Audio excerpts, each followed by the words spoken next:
Welcome back to another Sean's Well video.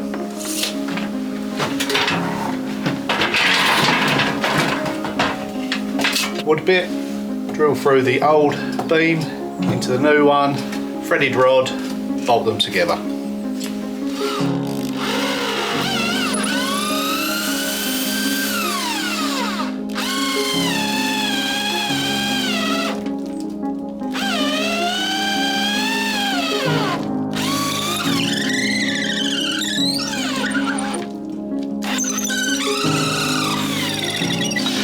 Yeah, drilling through that thick stone wall with this really took its toll.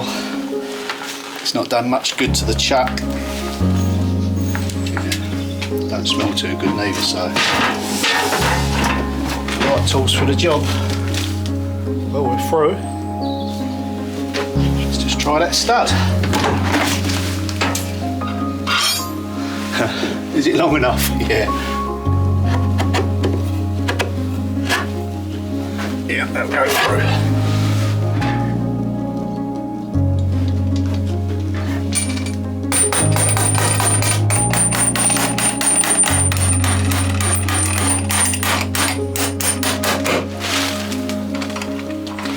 If you're wondering, it was the shortest ones I could find for those times when life is just too short.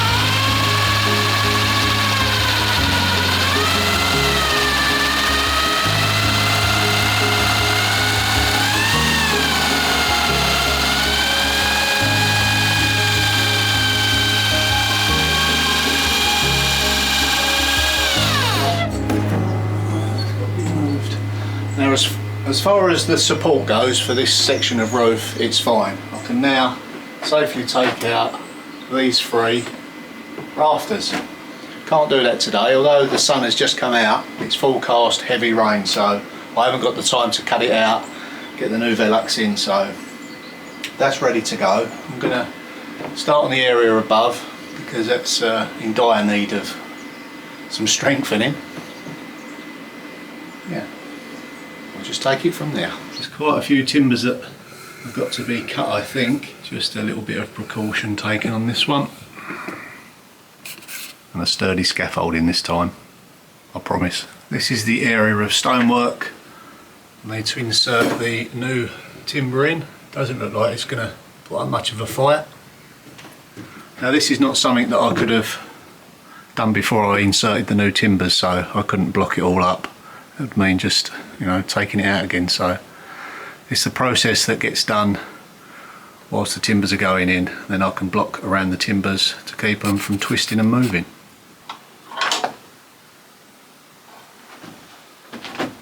Sounds like the post lady. Back in a second.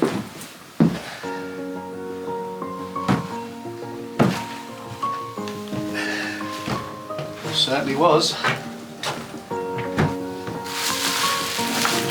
Wow, like Christmas.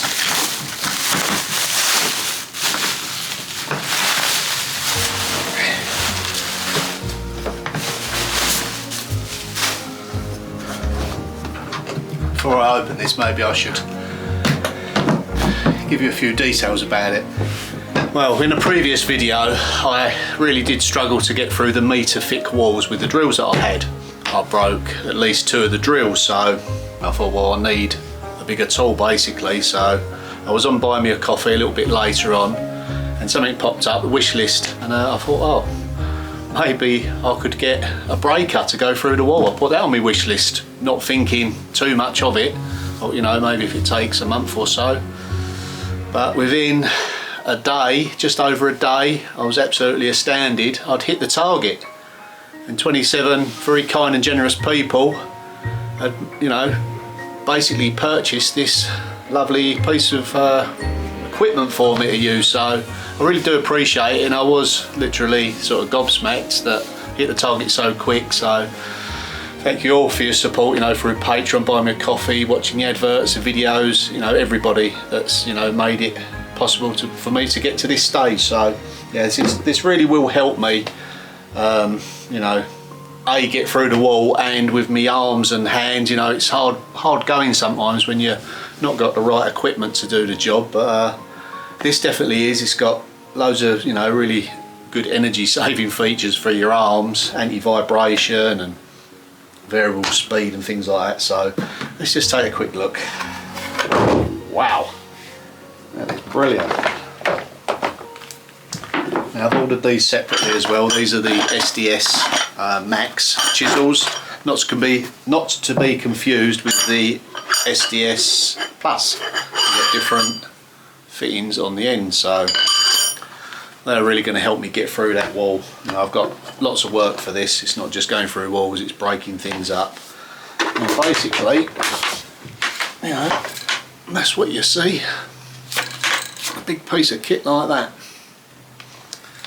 It's got so many different features on it. I did have a little look online. So yeah, that really will make my life a lot easier. Now Metabo, I don't even know if I'm saying it right or not, has been about for 100 years. It's a German company. They're, you know, top of their game. So great piece of kit that's going to last. Well, may see me out. Right, let's plug it in.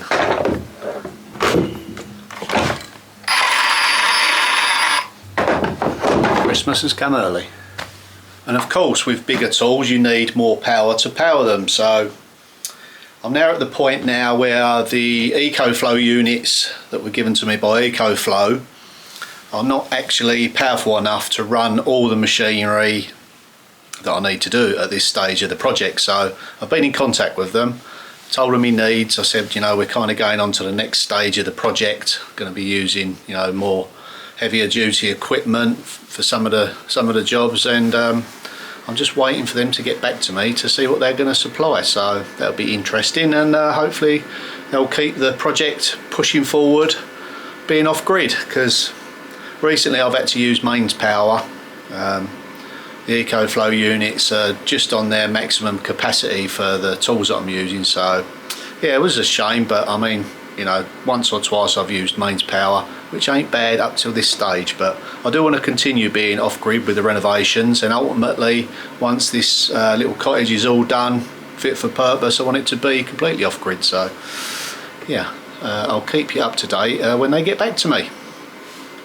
Okay, back to work.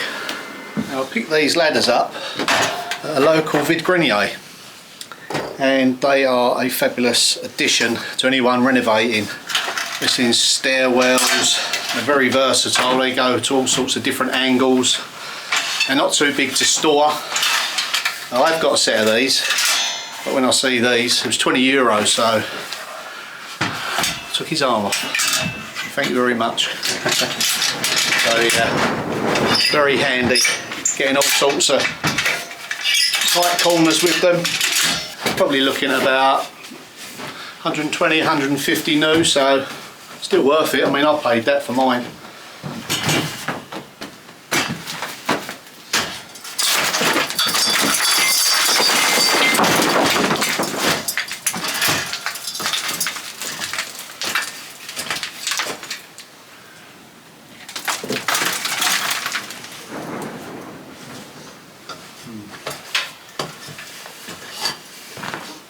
Quite wet up there.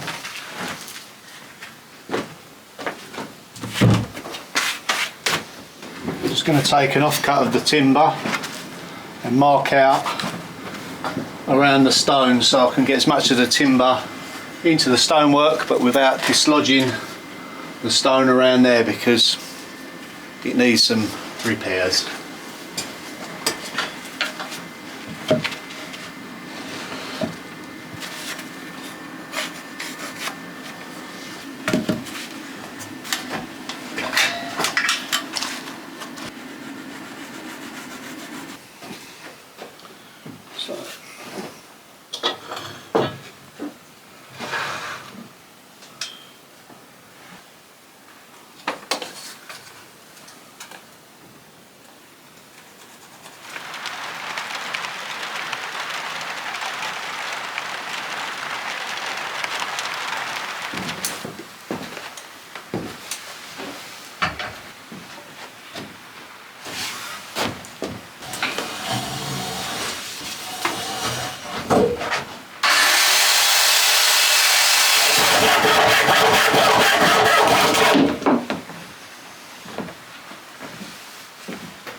Now, after much wrangling with this big heavy timber, I couldn't get it in, so it looks like I've got to take some of the stones out, but they're loose anyway, so it's no real problem. So I'm going to take those out and then we'll insert this timber into there. Now, whilst I suspected there was some leakage here because of the render coming off, it isn't until I get up close on the ladder when it's raining that it is actually leaking and there's water coming in. So that's the area around the outside of the chimney breast, so that will need pointing up. I'll stick that on the list, but that's basically what's caused the damage in this area, which you'd expect. Okay, let's loosen some of those stones off and get this timber in. I feel much happier then.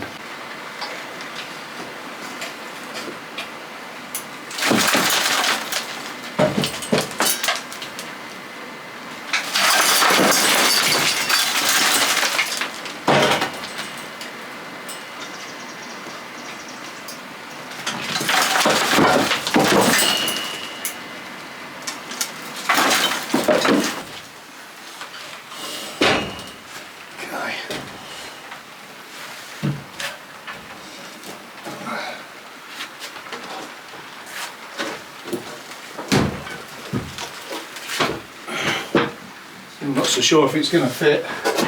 There's such a bow in this roof in this section.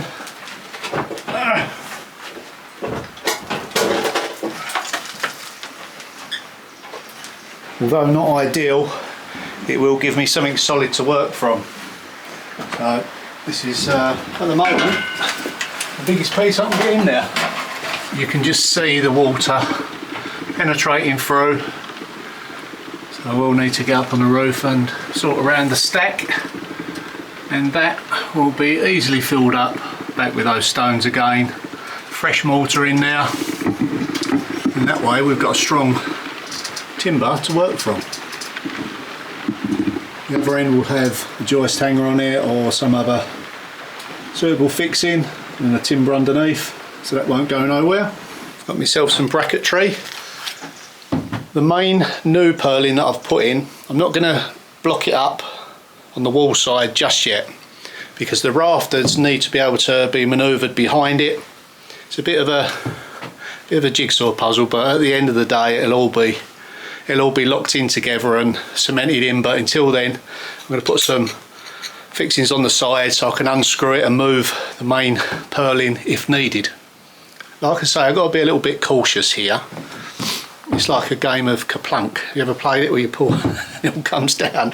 Well, hopefully that's not going to happen. I've got it supported and I've got another cross brace in, so it's okay, but I just don't want to lose any tiles or anything because it's pouring down outside and I don't really want to be getting on the roof if I can help it just yet. Like I say, I haven't got all my equipment together yet for tackling the roof. I need some decent ladders, another scaffolding and some more safety equipment. So a lot of you said, why are you doing all this, sort that roof out. Well, the answer is I can't just yet, and the actual roof isn't, strictly speaking, the cottage project, it's the barn project, although it has impacted on the side of this place, so it was never really factored in on this project as such, but nevertheless I'm going to address it. Now I'm battling with the elements. You have to align things, money, weather, equipment, all has to be lined up before you can safely do it. I'm not just going to get up there, willy-nilly and, take risks. Just not doing that, so yeah. That's why I'm in here at the moment, because it's not raining. See whether I can get it in the oak.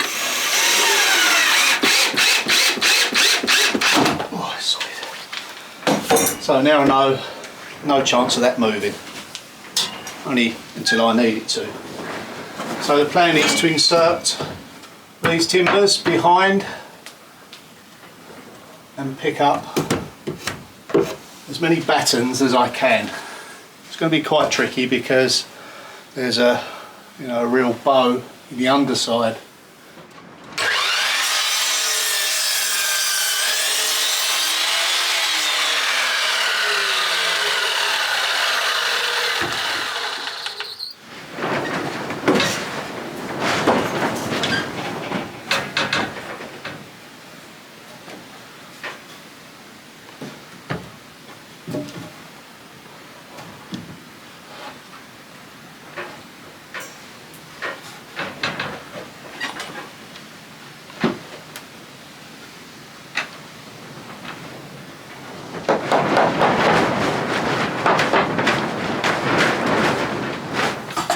These are beech wedges, beech wood, so they won't rot anytime soon. For illustration purposes, this is our crossbeam, which, as you know by now, is called the purlin. This is the rafter, and there's often a gap here. Now this rafter isn't being supported if it isn't touching this purlin. What we do, we bang a tapered wedge down there, like so. And then after it's sort of made good contact, I put an angle bracket on there. Simple method, but it does work. A few more rafters to insert in this area here. I think I'm going to go for it now and take out these props. Yeah, I'm pretty confident nothing's going to move. That way it'll allow me to get the new rafters in, and then any bits that are sticking out, the old rafters, I'll just cut off. A few people have asked why the timbers are yellow. Well, they're treated with insecticide and stuff to, you know, stop them rotting. It's only softwood, I know. Also, you know, being softwood, it's a lot lighter than replacing it with oak. I mean, I wouldn't feel happy to sister other rafters next to an oak that's there already, because, you know, you soon multiply the weight of the roof up, which, you know, is a concern. So, you know, I'm perfectly happy to use these softwood timbers. Say they're treated. It's what they use now with all new roofing here. So, and it keeps the weight down, which is important when you have, you know, a construction like this. That being said, I've got a few more to do.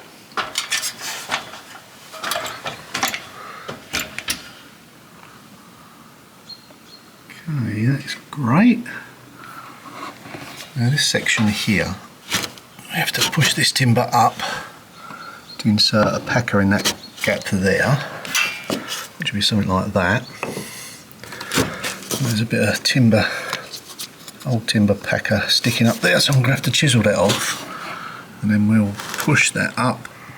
We'll get some brackets along this additional one. Lovely new set of chisels bought by my son Tom. Now, it's very important to keep these sharp. These are fairly new, so they don't, you know, need doing at the moment, but you get stone, some oil. This is how I was taught at college. Flat side.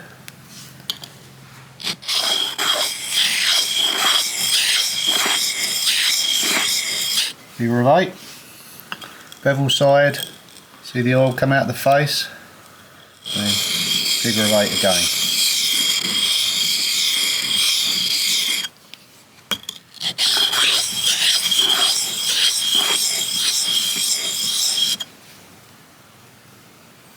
Now, a sharp chisel is less dangerous than a blunt one.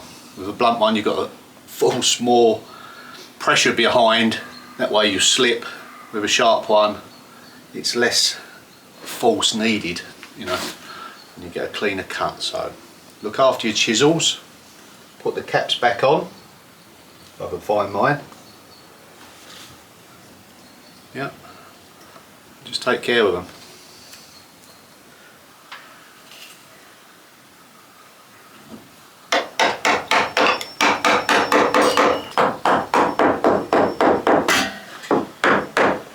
That is solid without even putting any fixings in it yet, which is a good thing. You can hear it as well. You can tell a lot by tapping something, you know, the sound of it. If it's rattling, you know it's not making good contact. If it's a dull thud, that's solid. I am now ready to take down those temporary support props at the top. I don't really want to deconstruct the scaffold to get back over. Now, I spoke earlier about these ladders. They're so versatile. At the moment, they're in this configuration. Now, when you've got nothing to lean up against, this is a great feature. They're a little bit tricky. These latches here. Mind your fingers when you're doing it. That comes over like that. They lock in. Another set of latches here. Over again, lock, and again.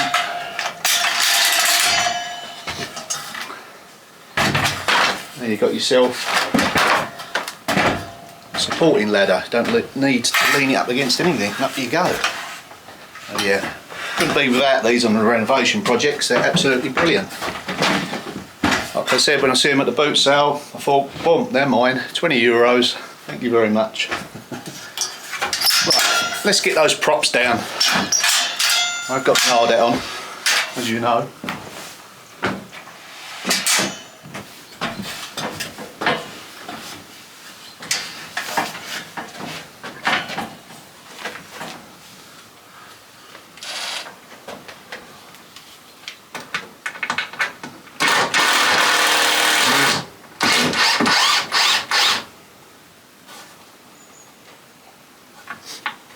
I'm happy there's no extra pressure on there since I put it in.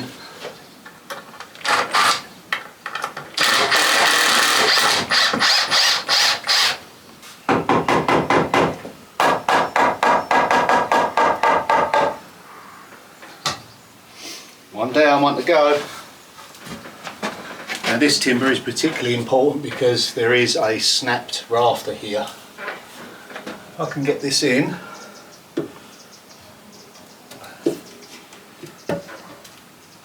As explained before, it is a little tricky because even though these clay tiles have got little nibs on them, they do put nails through them, so that, you know, just extra sort of precaution, but that does stick out this side. I think, oh yeah, that's great. And because I've cut the tops of the timbers at an angle, if I tap them up at the bottom, it slowly pushes the bow out of this old roof. Don't want to completely get rid of it, it's part of its charm and character, but I do need it to be weight bearing on these new rafters. As mentioned, pack out, you know, the bottom, wedge it up tight at the top, and that way it's distributing the weight evenly everywhere.